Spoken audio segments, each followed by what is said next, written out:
Dr. Moravsky and I have written a perspective on the treatment of pediatric HCC, and I'll try to summarize it in this short video. In non-Western countries, this is the most prevalent primary pediatric liver tumor, and overall 5-year survival is only 20 to 30% in most multicenter trials. Patients with pediatric HCC may likely benefit from targeted treatment based on molecular aberrations corresponding with tumor subtype. Pediatric HCC may be subdivided in HCC in the setting of underlying liver disease, which is around 30% of cases, and de novo HCC, around 70% of cases. De novo can then be subdivided in conventional type, which is similar to adult HCC without cirrhosis, HCC not otherwise specified, which has elements of hepatoblastoma and thus has a different response to chemotherapy based on tumor biology, and fibrolamellar hepatocellular carcinoma, which is quite distinct in histologic appearance with lamellar stroma and highly chemoresistant. Only a small percentage of HCC in pediatric patients is linked to cirrhosis. There are indications that fewer genetic changes are needed in this age group. The end-stage cirrhosis does not frequently occur in children. However, the process of repeated cycles of damage and repair resulting in disturbed cell signaling, hyperplasia, dysplasia, and tumorigenesis is similar to the process in adults. And both in pediatric and adult HCC, we see actors in growth, development, and differentiation being frequently dysregulated.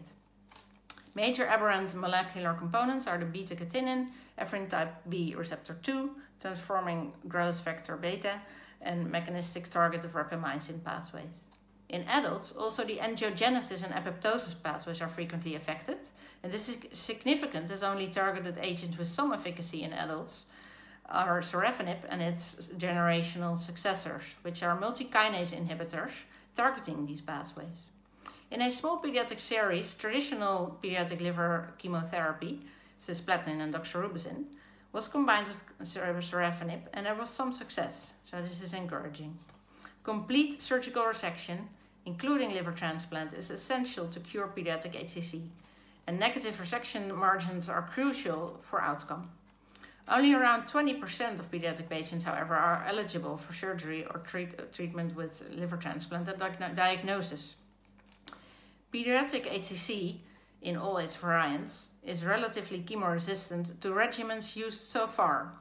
The FIT trial, which is a worldwide collaborative study for primary pediatric liver tumors, has a separate treatment regimen for pediatric HCC, investigating sorafenib in unresectable or metastatic HCC.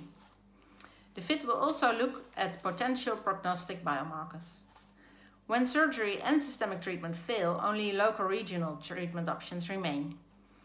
Of these, transarterial chemoembolization, transarterial radioembolization, stereotactic radiofrequency ablation, and MRI-guided high-intensity focused ultrasound will be discussed in the paper.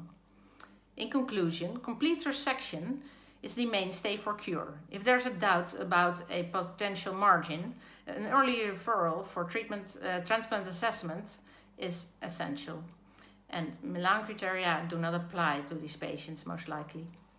Local regional treatment modalities may serve as palliation or a bridge to surgery in some cases.